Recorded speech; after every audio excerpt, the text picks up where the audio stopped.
Hi everyone. 90 seconds में एक छोटा सा कॉन्सेप्ट समझेंगे। कॉन्सेप्ट का नाम है ऑपरेटिंग साइकिल।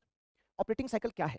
एक बिजनेस को जितना समय लगता है इन्वेंट्री में कैश इन्वेस्ट करने से लेकर इसी कैश को वापस रिकवर करने में, इस पूरे टाइम पीरियड को हम क्या बोल सकते हैं? ऑपरेटिंग साइकिल बोल सकते हैं। आइए मैं आपको ऑपरेटिंग साइकिल की डेफिनेशन दिखाता हूं। Time taken by a business to convert its inventory into cash.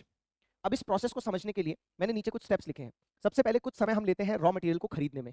जैसे ही हम रॉ मटेरियल को परचेज कर लेते हैं, हमारा कैश इन्वेस्ट हो जाता है और यहाँ से हमारा ऑपरेटिंग साइकिल स्टार्ट होता है। इसके बाद कुछ समय लगता है हमें इस रॉ मटेरियल से गुड्स बनाने में, यानी कि फिनिश गुड्स बनाने में।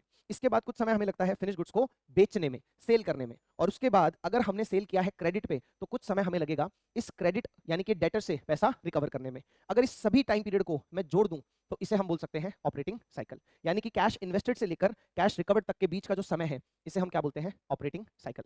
आइए इसी कॉन्सेप्ट को हम एक छोटे से डायग्राम के थ्रू भी समझते हैं। मान लीजिए हमने कैश इन्वेस्ट किया, रॉ मटेरियल परचेज किया 1 अप्रैल को। उसके बाद हमें 3 महीने लगे अपने रॉ मटेरियल को फिनिश गुड्स बनाने में, यानी कि 1 महीना वर्क इन प्रोग्रेस और 2 महीने हमें वर्क इन प्रोग्रेस से फिनिश गुड्स। फिनिश गुड्स को बेचने में हमें लगा तकरीबन 2 महीना। और अब हमारा फिनिश गुड्स कन्वर्ट हो गया डेटर्स में, और उसके बाद डेटर से कैश रियलाइज होते होते हमें लग गए 3 महीने, 3 मंथ्स। तो इस तरीके से 1 अप्रैल से लेके 1 दिसंबर तक, यानी कि 8 महीने का ये जो पीरियड है, इसे हम बोलेंगे हमारा operating cycle. That's it from my side. Thank you so much.